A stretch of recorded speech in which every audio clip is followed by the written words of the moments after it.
Morning. Happy Thursday, everybody.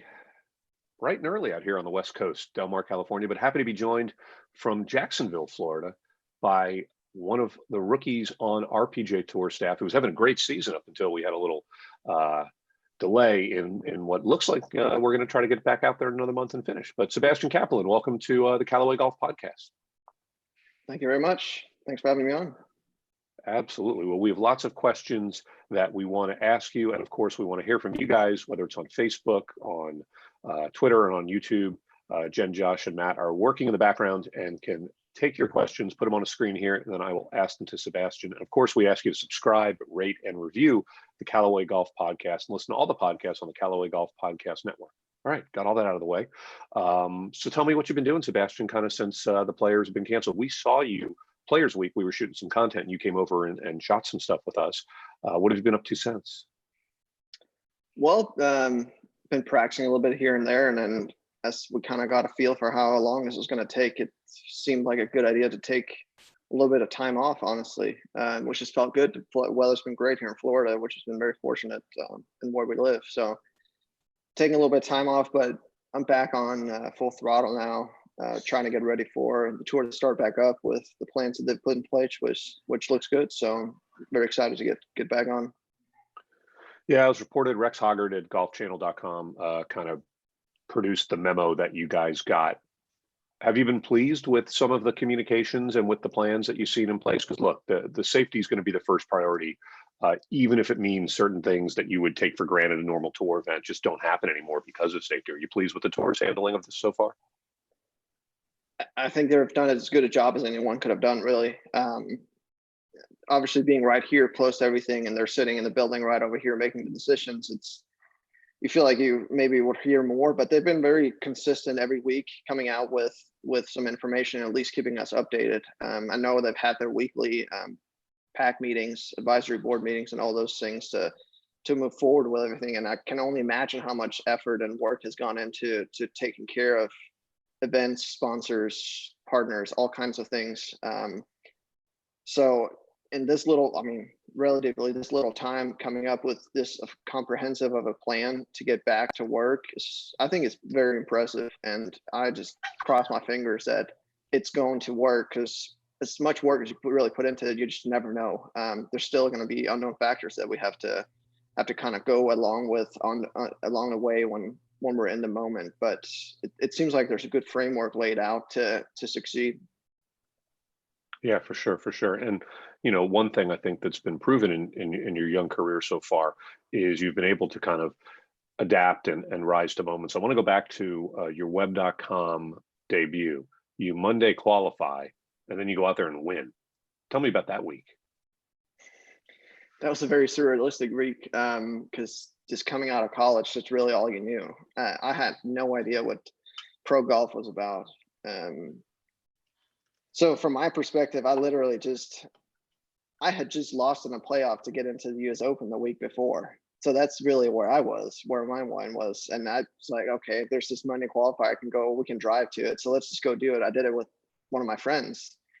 And we were like, okay, if one makes it in, the other doesn't, we caddy for each other. And he stuck to the deal, and then we won the tournament together. So we went from 0 to 100 really quickly. Yeah, and that got you your web.com tour card. And then you proceeded to win a second time out on the web a little bit later at the Rex, whatever that tournament's called, Rex Hospital. And then you made it to the PGA Tour. And then, your rookie season. Talk to me about what it's like being a rookie on the PGA Tour, because there's got to be a couple moments where you're just like, really, I'm next to that dude, or I'm playing in the same event as that guy. It's got to be crazy. Yeah, for sure. At that moment for me was probably the Farmers Insurance Championship this year out at Torrey Pines, where you really, I think that was the first tournament where Tiger was at that I've played in, Yeah. And it's just electric when he's there. And I was fortunate enough to play decent, and I was behind him on Sunday.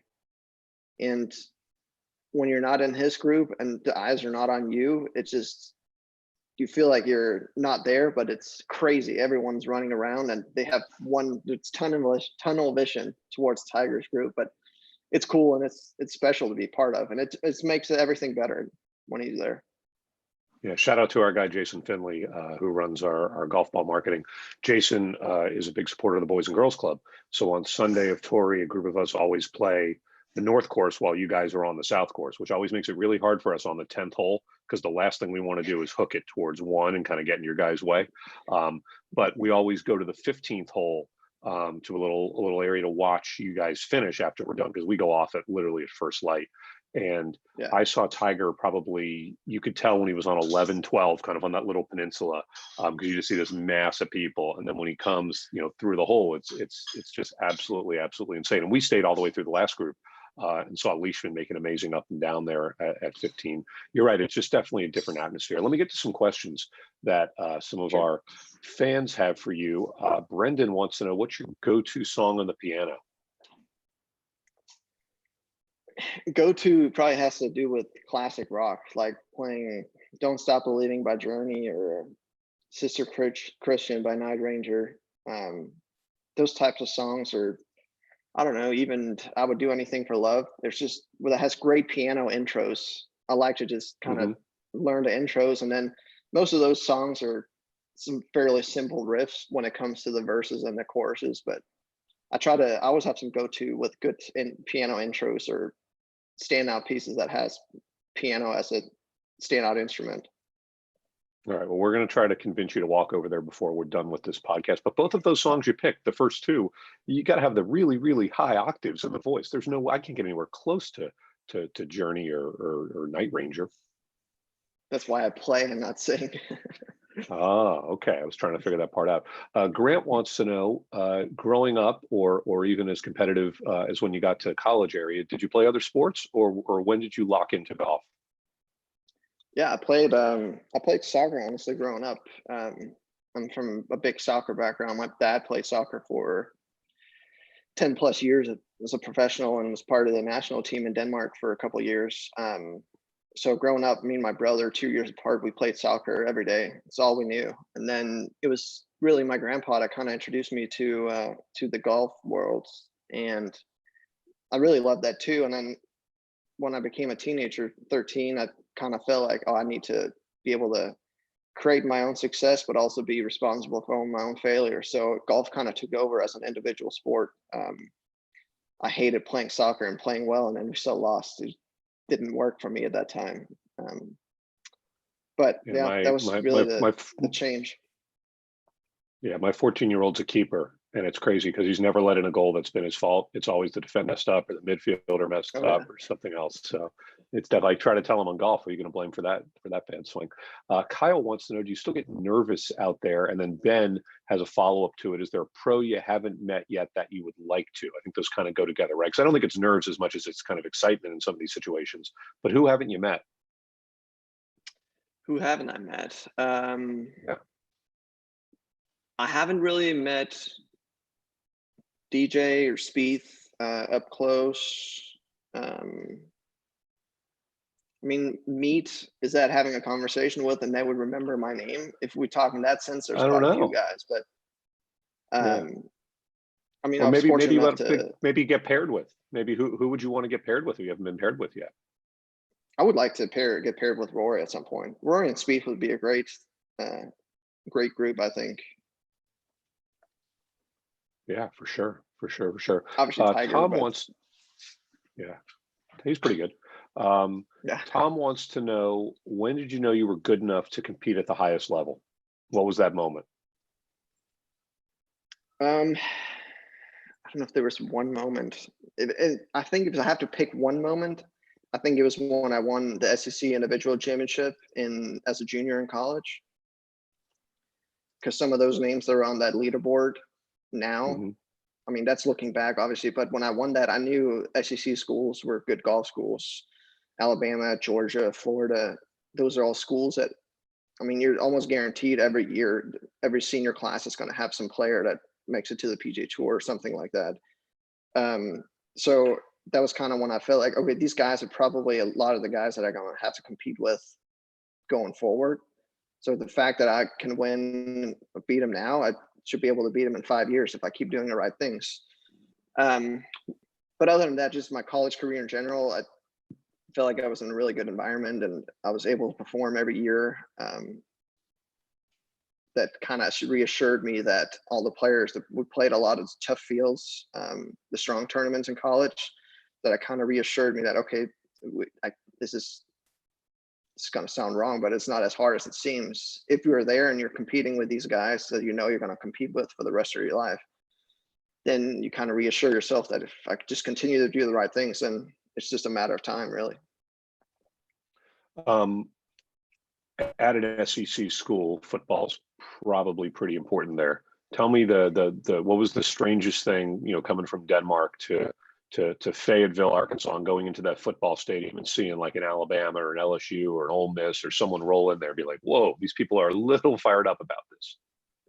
Yeah, it's crazy how the atmosphere is, because it's completely different from going into like a soccer game in Europe. And then the fact that it's like this whole school sports system, it's unlike anything, because I've never seen that before coming to the States, but it was super cool because everyone's into it. And then you have the school, it's kind of its own little world, and it makes perfect sense and it works. Like I'm a big fan of it, and I fell in love with it, obviously, and still live here because I love the States. But the whole college atmosphere and experience was one of a kind, and I get why people say they want to go back to their college days. Yeah, totally. Everyone does. Jaden Friedman on YouTube wants to know, what do you think of when you're teeing off on the first hole of a tournament to get over nerves? Everyone's asking about your nerves. I don't know what's going on here, people. Also, what do you do to get over a bad shot or a mistake? Come on, Jaden, let's have something positive. Honestly, the first tee shot, I think mostly rhythm is number one key, I think. And if you can tell yourself that you don't win the golf tournament on even the first 18 or the first 9 holes, I think it takes a lot of pressure off. So convincing yourself that is probably a key. But if you have a good warm-up routine, you kind of get in the zone. You just don't really talk to anyone, just go to the tee and just stay in your bubble. Like over time, it becomes that routine where nothing really affects you.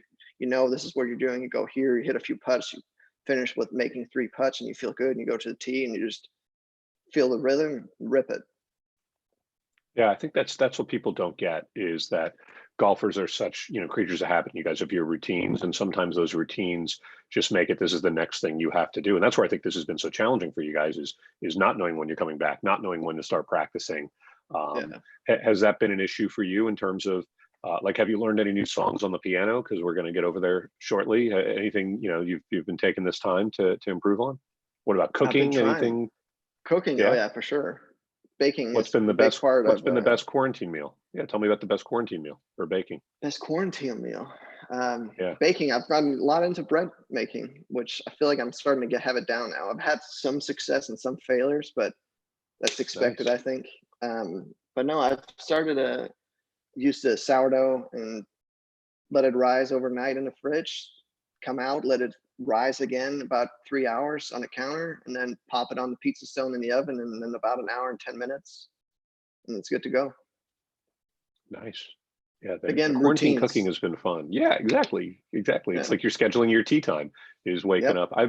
It's funny, I've been trying to still do the same things I do when I go into the office, is get up at the same time, you know, kind of actually dress like I would dress for work other than slippers, and try to keep the routine the same. All right, Zach wants to know, what are your Maverick driver specs? I think I should know this right off like that, right? But it's you don't have to. You have people whose job it is to know that for you. Yeah, exactly. I think I have a 9.5 triple diamond. Mm-hmm. With I have it N+1 on the hosel, so adding a little bit of loft, I believe. Okay. Yeah, +1 jacks the loft up a little bit. Yeah, with a black Oban Kiyoshi shaft. Nice. People love going through all the specs of your guys' bags. I think it's one of the most fun things that you guys can do. Which courses on the PGA Tour set up well for you? What are some ones that you go in there like with a little extra energy because you're like, I got this thing? I honestly, Houston, I think we played that course through college. That course I think sets up well for me. It's a longer golf course. If you have the length, the par fives become very playable and birdieable. So that course I've always thought sets up well for me. Sea Island. Well, yeah, you won the SEC championship there. Yes, I love that golf course. Great I love layout, the great resort. holes. That's one of the great steakhouses. That Colton Allison Steakhouse is one of the great steakhouses in the country. It is incredible. I agree. Yeah. Yeah. See, that's what I would look at. I would go with all the food cities. So you'd have to add New Orleans to it. Because if you're well fed and you feel good, then you're going to play better. I would easily jump on that wagon.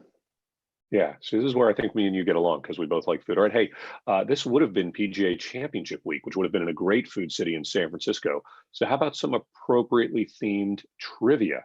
All right. I got a question for you, Sebastian, putting you on the spot. One player has made more than 250 birdies at the PGA Championship since 2000. Can you name him? Since 2000. Yeah. I feel like this is a trick question because it's very easy to say Tiger. Is that your final answer? That's my final answer. All right. Well, you're wrong. It's Phil Mickelson.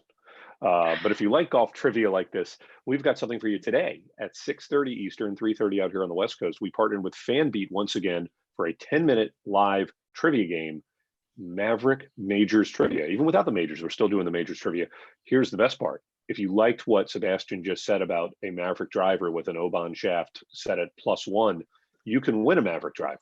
You can win a Jaws wedge. You can win Chrome Soft golf balls and more. We did this in April and people loved it, so we're doing it again today at 6:30 Eastern, 3:30. Go to fanbeat.com/Callaway, FANBEAT. Do I have to spell the rest of it? DOTCOMCALLAY, because you want to answer the first question ahead of time and be ready for the 10-minute live trivia game at 6:30. So I don't know what you're doing, Sebastian, at 6:30, but I know at 3:30 my time. Click here to get there or something. You know, I'm not good enough. You know what, Jen?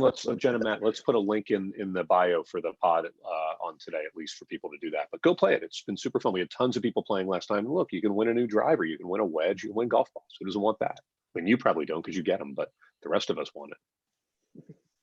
So, all right, a couple more questions for you. Then I'm going to try to talk you into the piano.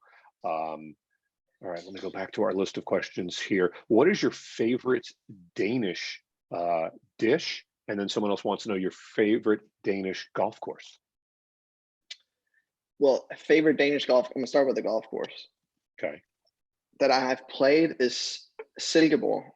It's where they played the Made in Denmark tournament, I believe last year. Mm-hmm. That golf course has always been incredible. Tall pine trees, tree line. But the courses that I haven't played, and I think, of course, that's going to be my favorite, is going to be the new golf course, Great Northern, that has been featured actually on U.S. golf and social media accounts and stuff. It has a very unique 18th hole with an island green par 5, and it's one of a kind facility in Denmark. One of very few, and I think it's actually, I believe it's a Nicholas design. Nice. Sounds like we need to make a trip over there, and let's go to the what are we eating when we go over there?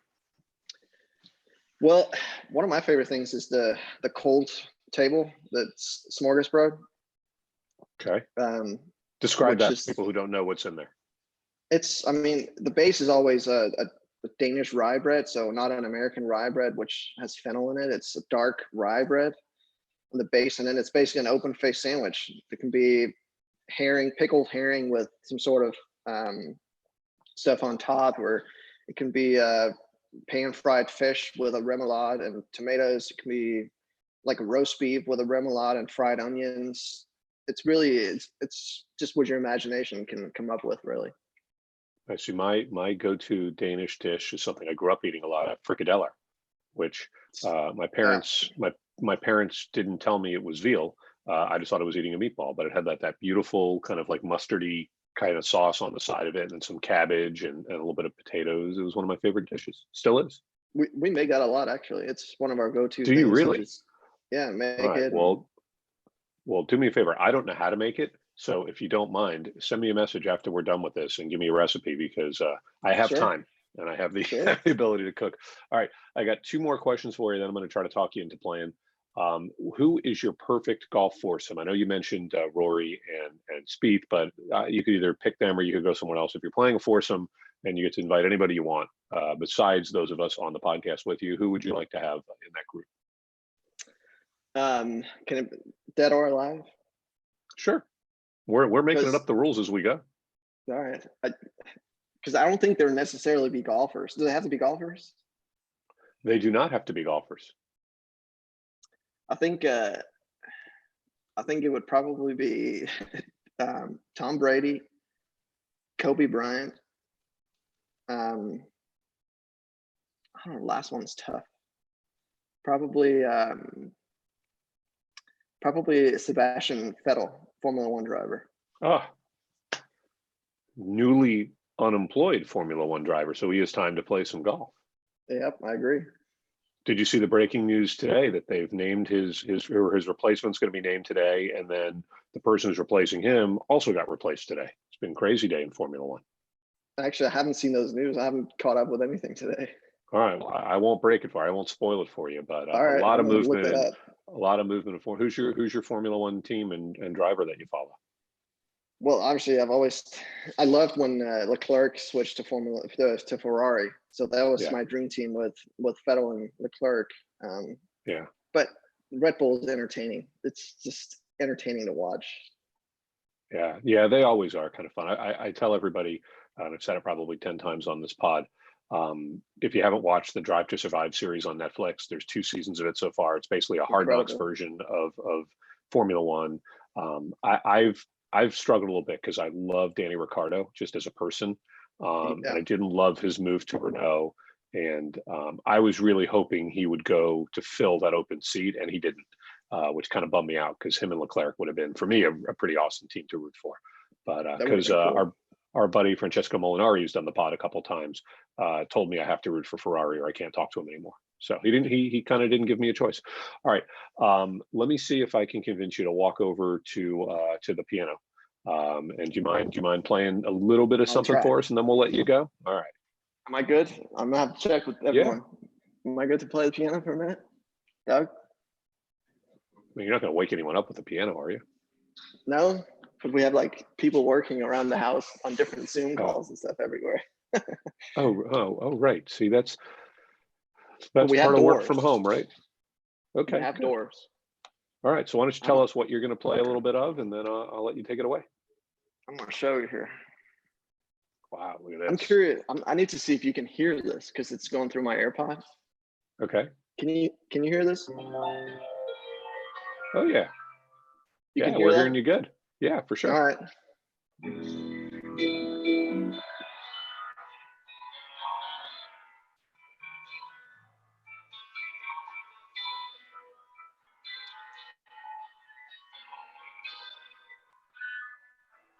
Nice.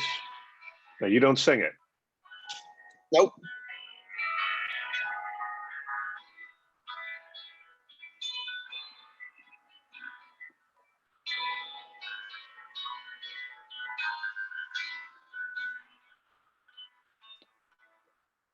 What's the hardest song you've learned on the piano?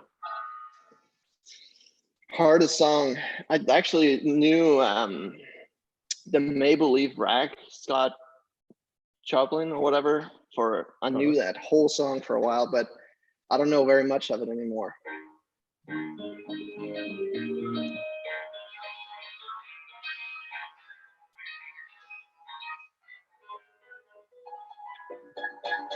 So what got you into piano? What was the inspiration? I grew up I went to school early, 1st through 7th grade, a Waldorf school where they literally forced instruments on us. We were required to play instruments starting in 3rd grade. So I think that really opened up the musical side of me. We already always had a piano in our house growing up, and my mom played a little bit when I was a kid. And obviously when there's a piano there, it's easy enough to go hammer on it as a little kid, and it sounds great. But for everyone else, it sounds terrible. But I think the piano slowly came along with playing other instruments and realizing the piano was the full sound, more complex and able to do a lot more things at once. Yeah, makes sense. All right, why don't you hit one more song for us? I'll let you pick it, because if I request something, you may not know it, and that would be awkward. Why don't you request something? Can you play anything by Queen? Since you said you like classic rock, trying to stay in your wheelhouse.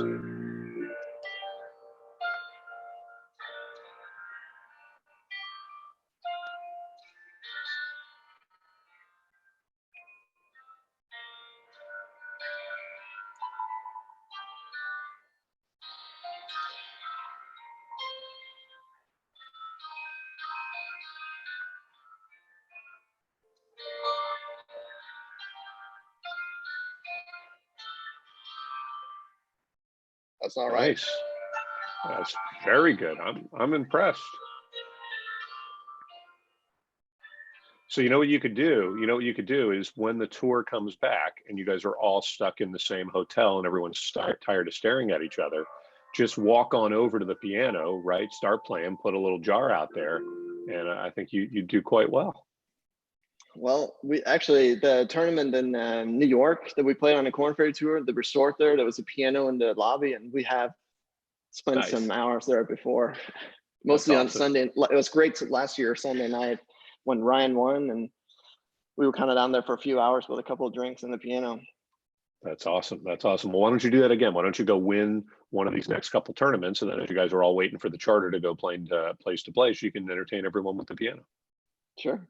Deal. All right. Well, Sebastian Cappelen, thank you so much for spending a little bit of time with us on the Callaway Golf Podcast. Next week, we have a pretty crazy week. We're going to do 3 pods. 2 we're going to be able to announce. 1 we're not going to, but it'll be an announcement coming later in the week. We have Jamie Lovemark coming on Monday, I believe. It's going to be Monday morning. And then we have JJ Spawn. We're going to talk skateboarding with JJ Spawn. We're going to talk cars with JJ Spawn. He's one of the great. Have you ever played any golf with JJ yet, Sebastian? I have, but not in a while. I think we played a couple of times on the Corn Ferry Tour back in 15, something like that. Yeah, he's actually playing in the Scottsdale Open right now, at a talking stick. Colt Knost was in the lead. Recently retired Colt Knost shot 9 under after the first round. It's kind of fun to see guys get out there and play. But those will be a podcast next week. Of course, we'll have Fitting Room on Monday. We'll have Girls in Golf next Wednesday. And I'm looking forward for Sebastian sending, probably through Bjorn, a recipe for me to make some frikadeller, and I'll do that, and I'll send you the results of it and see how we do. So thanks again for joining us. Thanks everybody for watching and listening, and we will see you next time on the Callaway Golf Podcast. Thank you.